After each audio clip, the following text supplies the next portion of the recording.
Bonjour à tous et bienvenue pour un nouvel épisode de Livre Écho. Aujourd'hui on se retrouve encore une fois dans le 4e arrondissement de Paris pour retrouver un auteur, Laurent Mauduit, pour son ouvrage sur les imposteurs de l'économie. Il nous livre son enquête sur nos économistes favoris, ce qu'on voit dans tous les médias. Alors faut-il se méfier des analyses sur la crise que l'on voit à toutes les sauces et dans tous les médias? On voit ça tout de suite avec l'auteur. Suivez-moi au Café Livre.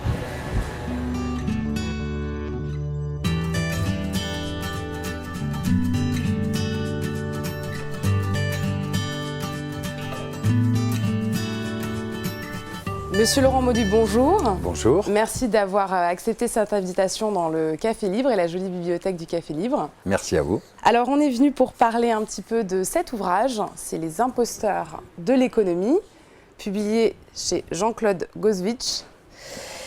Donc moi j'ai pas reçu cet ouvrage avec le petit bandeau, le petit sous-titre qui disait comment ils s'enrichissent et nous trompent.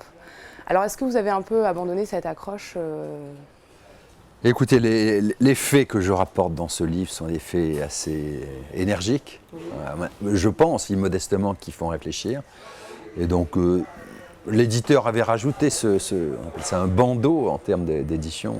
Vous ne le validiez pas, quoi. Le bandeau ne me plaisait pas trop. Donc voilà, comme le livre a mené sa vie et a nécessité d'être réédité, donc j'ai préféré qu'on enlève ce bandeau qui n'ajoutait rien. D'accord. Mais le titre suffit déjà, Les imposteurs de l'économie, ça donne un peu le ton sur votre ouvrage qui est assez polémique, qui en tout cas suscite un peu le débat. Alors pour vous présenter un petit peu Laurent Mauduit, vous êtes journaliste et cofondateur de Mediapart depuis 2008. Vous avez été aussi chef du service économique du journal Libération et rédacteur en chef adjoint du Monde. Alors la première question qui me vient, c'est un petit peu, ça fait longtemps que vous côtoyez les experts économiques, nos économistes français que vous citez dans cet ouvrage et que vous quand même vous accusez de corruption douce, un petit peu si on peut dire. Pourquoi est-ce que vous avez choisi de faire cet ouvrage maintenant ? Vous savez, un travail de ce type, c'est toujours aussi une sorte d'enquête sur soi-même. Parce qu'on se dit, pour un journaliste, tiens, mais j'ai côtoyé des choses que je n'ai pas vues. Et donc c'est vrai que quand on fait un travail de ce type-là, je me dis, tiens, mais il y a des gens, y compris dont j'ai assuré la promotion des idées, alors qu'en fait, maintenant, aujourd'hui, je pointe le fait qu'ils ont un rôle qui est parfois éthiquement ou déontologiquement pas transparent. Voilà. Le facteur déclenchant, vous le devinez bien, c'est la crise. Parce qu'on l'entend, les analystes économiques, on les entend beaucoup plus qu'avant encore sur tous les médias. Oui, donc depuis 2007, on vit une crise économique historique et donc d'un seul coup, ces experts qu'on entend souvent, mais jouent un rôle de premier plan. Et j'ai trouvé qu'il y avait un enjeu démocratique très important à mener une enquête sur eux. Si les économistes, que l'on voit tout le temps maintenant, logiquement en période de crise, à cause du diagnostic que l'on attend d'eux, est-ce que c'est grave, docteur? Et aussi pour le pouvoir de recommandation, comment est-ce qu'on peut faire pour en sortir? Si ces gens-là, qui décrivent la crise, qui est d'abord une crise dont la finance est à l'origine, si en fait ces gens-là sont dépendants de la finance, eh bien c'est inquiétant. Et donc c'est ce travail d'enquête que j'ai trouvé très utile et qui a eu lieu aussi dans d'autres pays sous d'autres formes. Ce qui les rend moins indépendants selon vous, c'est leur conflit d'intérêts, à travailler un petit peu pour des banques, à siéger dans des conseils d'administration. Moi, j'aimerais savoir pourquoi vous avez quand même réalisé une enquête patrimoniale de nos économistes. Pourquoi? Parce que vous n'avez pas privilégié plutôt une enquête intellectuelle pour connaître les courants, les idéologies, les grandes familles de nos économistes français. Vous en parlez très peu finalement. Vous vous attachez à décrire leurs activités privées et publiques dans différentes banques. Mais pour une raison qui est assez simple, et pour la raison que je vous indiquais tout à l'heure, c'est est-ce que dans leur analyse, est-ce qu'ils sont indépendants? Je vous rappelle que pour ce qui concerne la catégorie la plus importante des économistes, les universitaires, en clair, les savants, ceux qui sont censés nous éclairer. Quand il y a un économiste de banque qui parle, vous dites d'accord, il travaille pour telle banque, donc sa parole est contrainte. Ils sont, au terme de la loi, soumis à des obligations légales pour des raisons éthiques que l'on comprend bien. Un universitaire, fonctionnaire, n'a pas le droit de siéger au conseil d'administration d'une entreprise privée. La loi l'interdit. Or, en France, la plupart le font maintenant sans que l'État employeur demande à ce que la loi soit respectée. Deux, un universitaire ne peut pas recevoir de l'argent d'une entreprise privée pour une mission sans demander l'autorisation à son supérieur hiérarchique. Personne ne le fait. Mais je reviens à votre question initiale. Pourquoi est-ce que je ne me suis pas attaché au courant de pensée? Pour une raison simple, c'est que mon travail de journaliste, c'est de produire des faits qui font réfléchir les citoyens. Et je trouve que établir le fait que beaucoup des économistes dont on pourrait espérer qu'ils soient indépendants, dont les recommandations sont sincères, pas de fil à la patte, eh bien, je trouvais utile de montrer pour certains d'entre eux, il y avait un fil à la patte.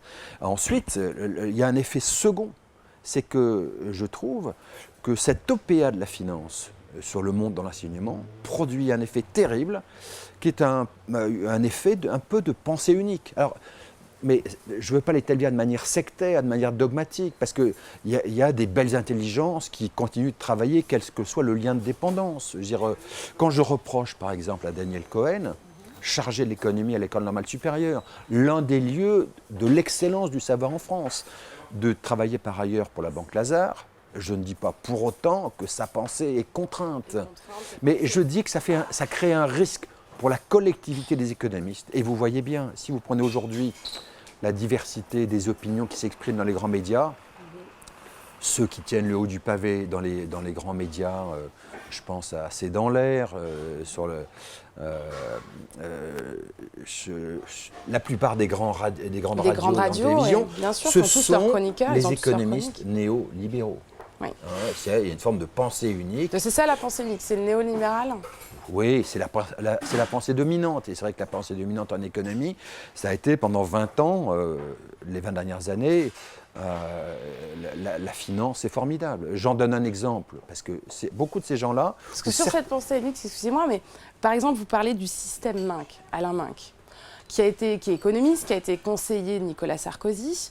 Et à contrario, vous mettez Paul Krugman aux États-Unis, prix Nobel de l'économie, qui lui aussi, vous dites, voilà, nous, les États-Unis, eux, ils ont Paul Krugman, et nous, on a Alain Minc, super.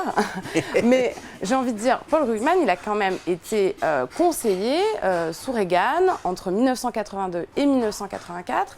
Pourquoi l'un, il serait plus coupable que l'autre de corruption douce? On ne peut pas être conseiller économique. Non, il ne faut pas idéaliser le système américain, parce que le documentaire Inside Job, qui a fait cette enquête aux États-Unis, montre bien qu'il y a eu une corruption douce ou même très active parfois aux États-Unis, et qui a choqué, et qui fait qu'à l'université, il y a eu un nombre de chocs déontologiques et éthiques depuis un an formidable aux États-Unis.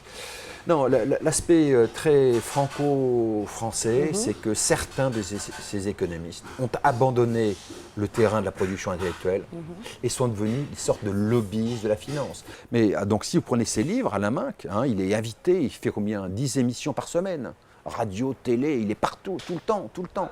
Et ces 3 derniers livres, avant la crise, avant 2007, les 3 derniers livres, dont la mondialisation heureuse, la thèse qui parcourt tous ces livres, c'est le système de la finance est tellement sophistiqué qu'une crise est impossible. Mais ils n'ont pas le droit de se tromper. Attendez, c'est très important ce que vous dites. Si, ils ont le droit de se tromper. Et un journaliste le sait bien. Parce que ce qui est important, c'est qu'il y ait une pluralité d'opinions. Après, peu importe de savoir quelle réalité, il y en a plusieurs de réalités. On a le droit de se tromper.